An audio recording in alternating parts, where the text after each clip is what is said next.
Linda Mann was a 15-year-old schoolgirl from Narborough in Leicester. She had arranged to go babysitting that night in 1983, and as she set off that evening, she had no idea what lay in store for her later. Linda made it to the house that she was babysitting at. It was only a short distance from her home, and on her way home, Linda decided to take a shortcut instead of taking her normal route, but she did not return. Her parents became very concerned and contacted the family that Linda had been babysitting for. They told them that everything had been fine, that they'd paid her and said goodbye. But that did not make sense, as her parents knew that she would have walked home and she would have been back by now. She would never just disappear to a friend's house without telling them, so her parents and neighbours spent the rest of the evening searching for her. This is what police believed happened to Linda Mann.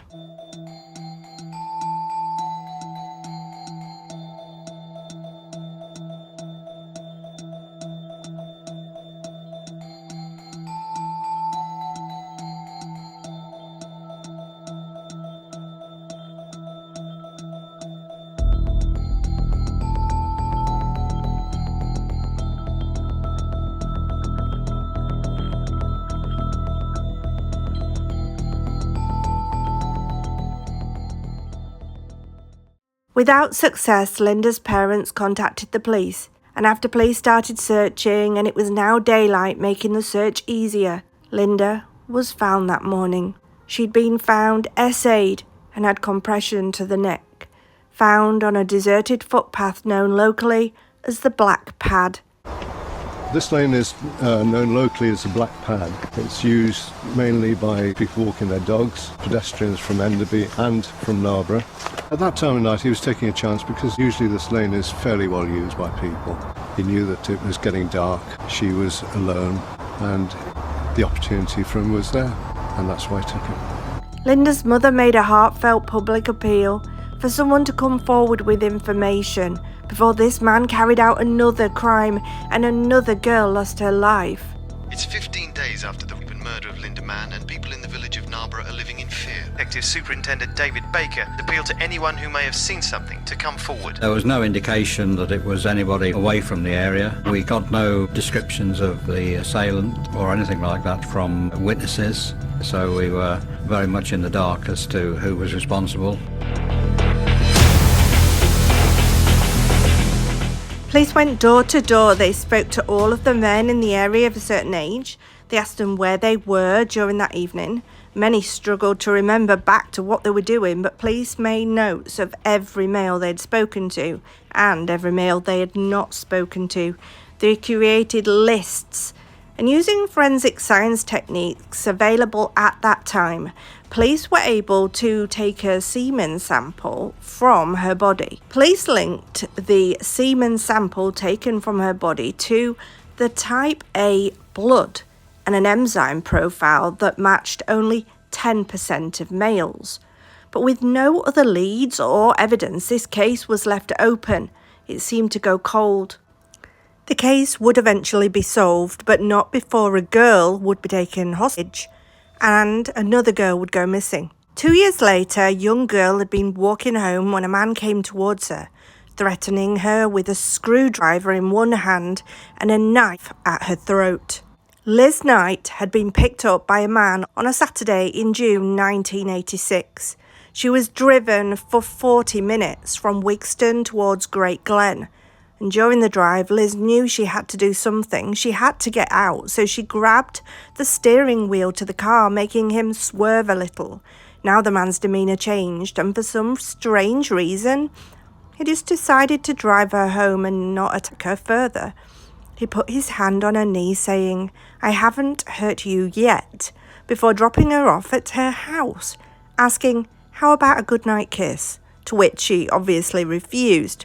The man said, "I bet you'll never accept a lift from a stranger again." The police wondered if this man could be the same man that they were looking for in regards to Linda's case. However, the MO was different. He had not murdered her, there was no essay involved, and he had driven her home. However, police took a good description of the man responsible. Did they now have two strange men on the loose, or was this the actions of the same perpetrator? Dawn Ashworth lived in Enderby near Leicester. It was the summer holidays in 1986, and 15-year-old Dawn was helping out in the local newsagents to make a little bit of extra pocket money. Dawn collected her wages from the shop that day, and her boss wished her a happy holiday. He reminded her to send him a postcard. That week, Dawn's wages was specially welcome as the family were going away to Norfolk for their family holiday.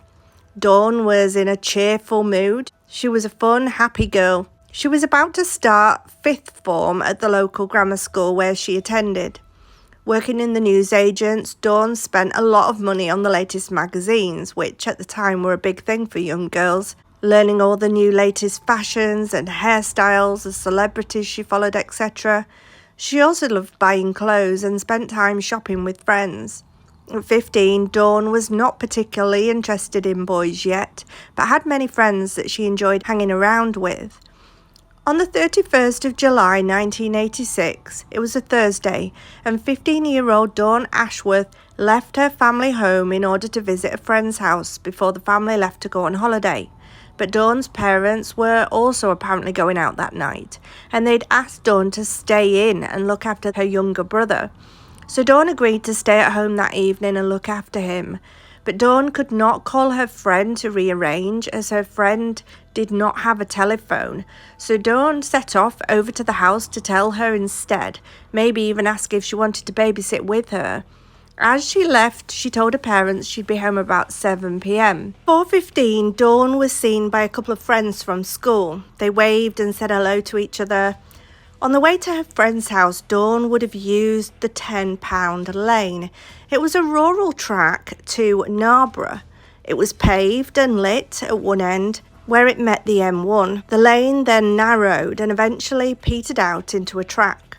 At the end, Dawn would have made a choice, either to go left across the motorway on the footbridge and down to the dual carriageway, or straight on and down the track, which is a shortcut. However, her father had always told her not to walk down there, especially in the evening.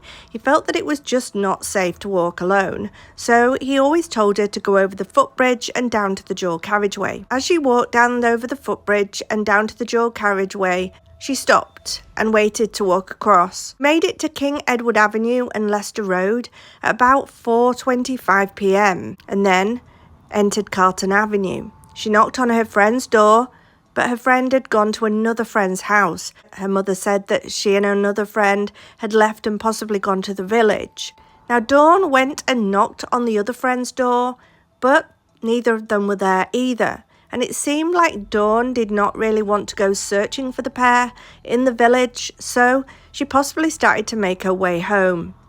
A motorist saw someone who looked like Dawn cross over the dual carriageway and back up towards the footbridge. The time was now 4:40 p.m, and walking back down £10 lane would have taken Dawn approximately 15 minutes to walk home. It was well lit. It was a summer's day in July that afternoon. Her parents expected her home by 7, but when she failed to do so, they called the police to report her missing. 2 days later, her body was found in a wooded area near the footpath called £10 Lane.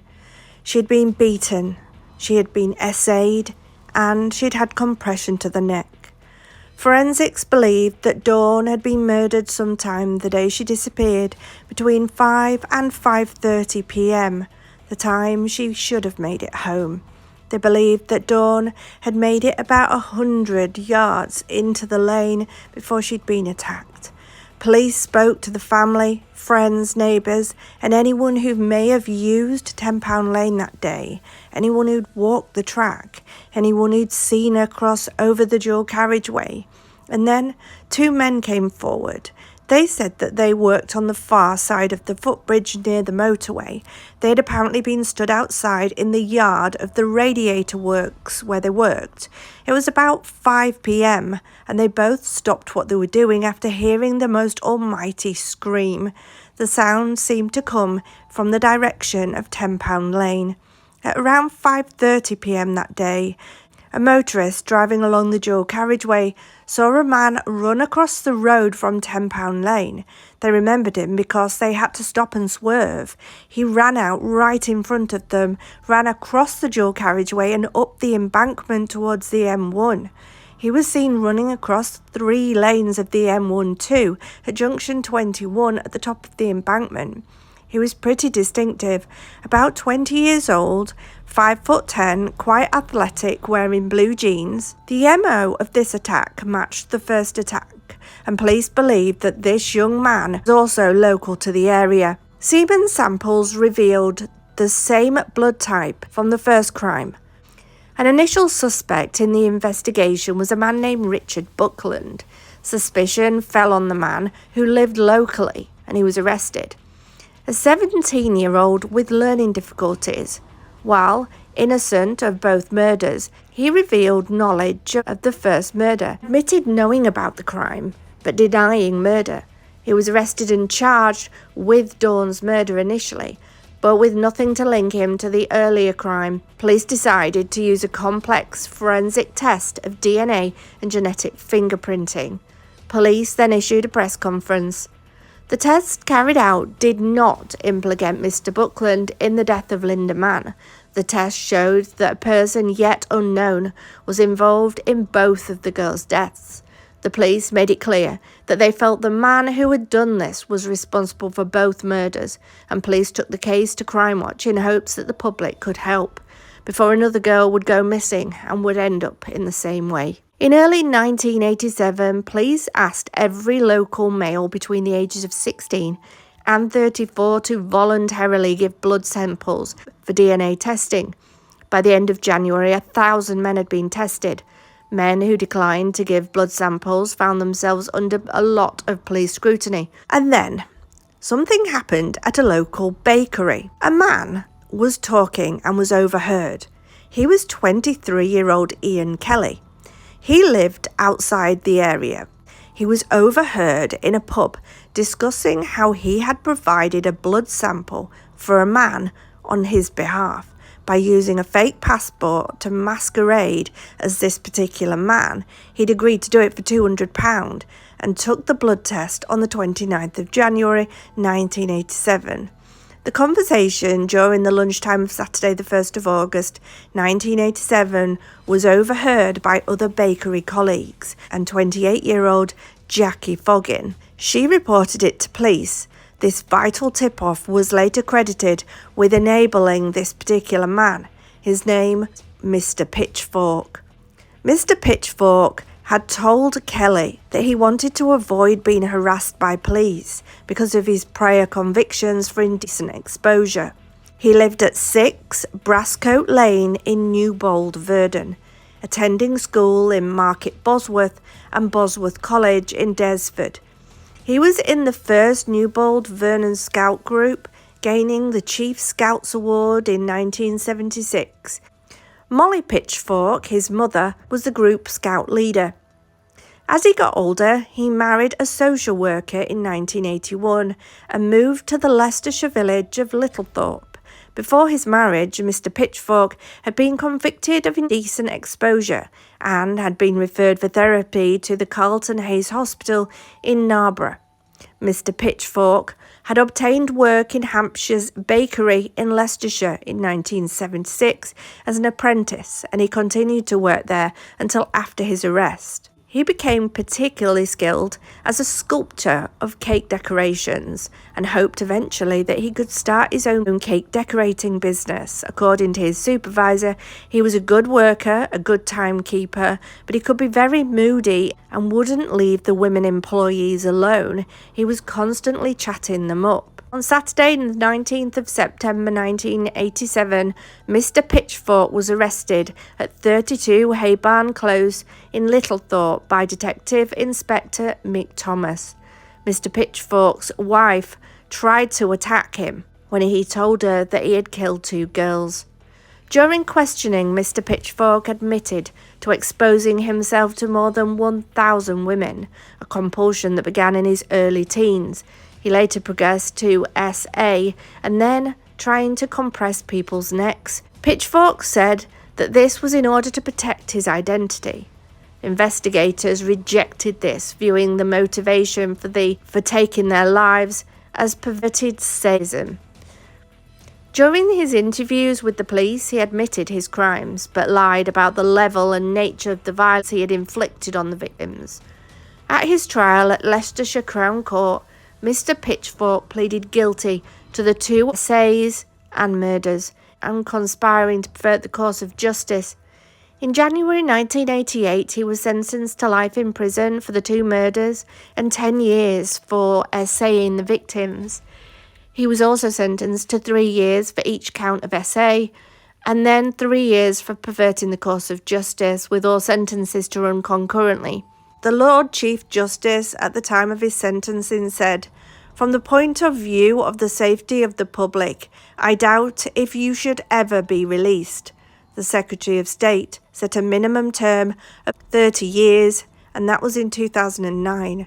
Mr. Pitchfork's minimum sentence was reduced to 28 years.